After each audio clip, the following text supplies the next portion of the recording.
Hi there, students, and in this episode, we'll be looking at how to add a contents page into your Word documents, just so it's useful for you when you're doing like dissertations, or it just makes it look more professional, as well as allows people to look at specific topics rather than finding it manually.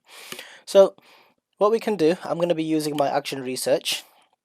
It's not complete just yet, so but that's fine. But what I've done is my subhead, like the subheadings, the stuff I'll be working on. These are going to be used as my headings as for my content table. So I'm going to use these. I've already just spread them out. Feedback, conclusion, reference list. So what we can first do, actually, what I like to do is we're obviously going to need to place our content page somewhere. So let's first go to insert and add a cover page. And first, a cover page is just nice. It's just like, it makes it look authentic. So we've given ourselves a front cover. After that, that's really not enough. If you don't want to add a cover, what you can just do is from page 1, have page 1 selected, then press blank page. So now we'll have a second page in between.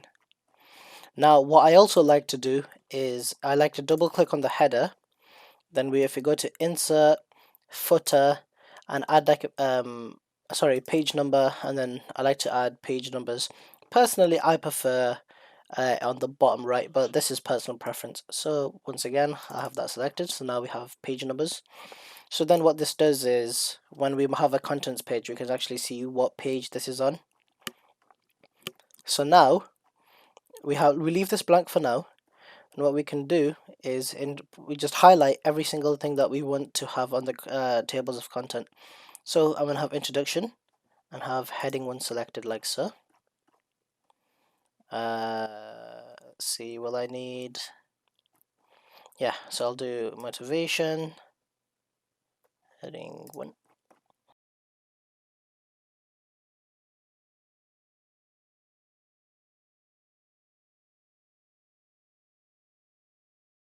So now, as you can see, this is done. So for some reason I have an extra page.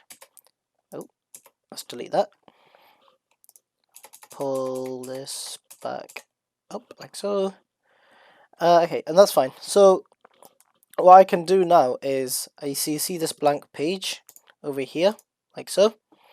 If we go into references, tables of content, and just add it in, there we go. Voila, we now have a tables of contents, which you can. So for example, if I go to, let's say I'm going to go to page 3 now. Motivation is on page 3. Now let's just actually, so when you're doing work, now as you can see, it's on page 4.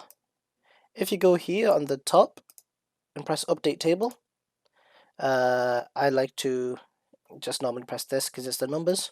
So you can see everything's been updated by 1 because I changed the page of the table. So yeah, that is a quick way of doing the tables of contents. Cool, thank you very much.